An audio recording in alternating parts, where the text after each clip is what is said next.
We've all seen what large language models can do with text, right? It's incredible. But the next frontier, the really big challenge, is teaching them to listen and speak like a human. I'm talking about getting all the nuance, the emotion, everything. How do you even begin to teach an AI to hear the meaning in a voice, not just the words? That's what we're diving into today. So that's really the core problem we're up against. Think about it. Raw audio, it's just packed with information. You've got the words, sure, but you also have the speaker's emotion, their tone, their unique vocal fingerprint. How on earth can a computer take all of that in and process it without just getting totally overwhelmed?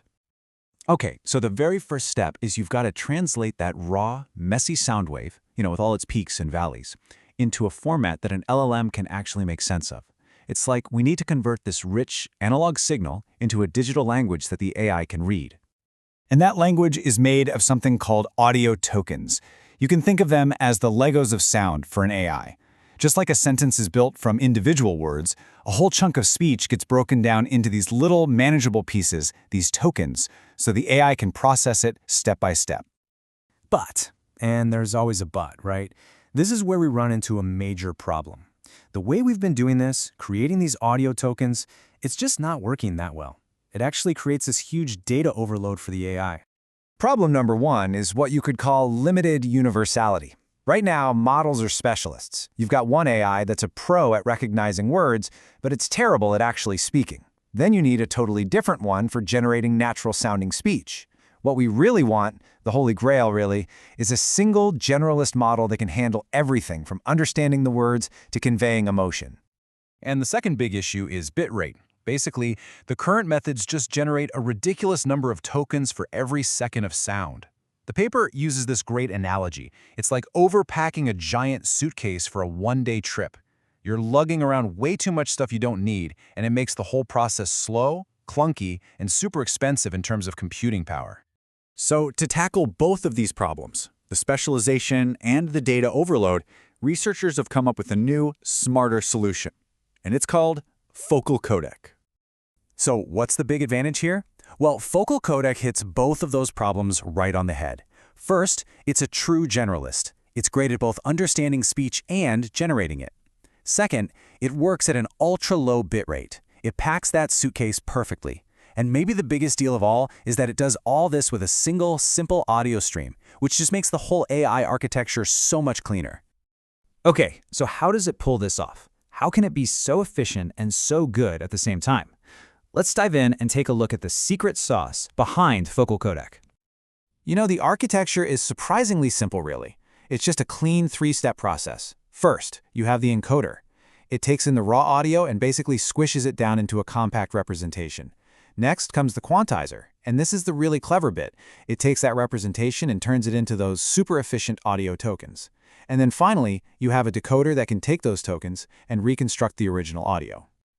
Okay, let's focus on that middle part, the quantizer, because this is where the key innovation is.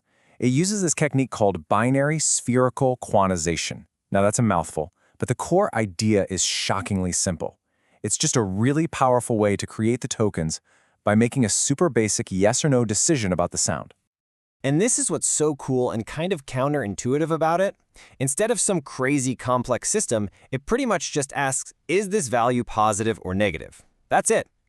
As the researchers themselves said at first, this seems like an extremely rough way to do things. You'd think it would lose all the detail. But it works surprisingly well. It manages to hang on to all the important information in the speech. Right, so having a clever idea is one thing, but does it actually work in the real world?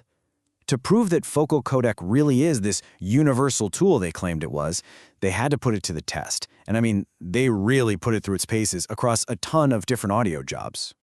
And they threw the whole kitchen sink at it.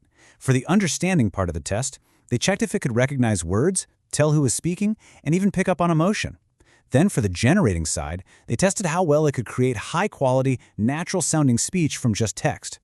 And the results? Well, the big takeaway is all about balance. Across all these different jobs, FocalCodec performed right up there with the much more complicated, specialized models. But, and this is the key, it did it using way, way fewer tokens. It just hits that perfect sweet spot between being really good and being really efficient.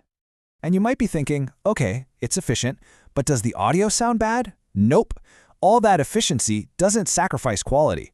When the system rebuilds the audio from those super compressed tokens, the final result is high fidelity. It sounds so good it's almost impossible to tell the difference from the original.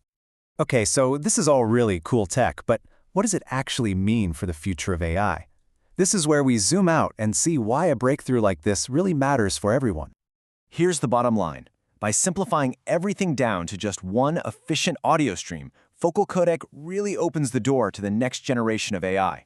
We're talking about those big, multimodal LLMs that can understand not just text, but images and speech, all at the same time, using a single, unified language. This is a massive step towards making AI more powerful and scalable. But the journey isn't over. The next big hurdle is to make this whole process happen in real time, making it streamable so there's zero lag. That's the key to unlocking truly natural, fluid conversations with an AI, just like the ones we have with other people. And that really leaves us with a big question to think about. Once this technology gets there, once we can talk to an AI and it can listen and speak as naturally as any person, how is that going to change our world? It's a pretty wild future to imagine.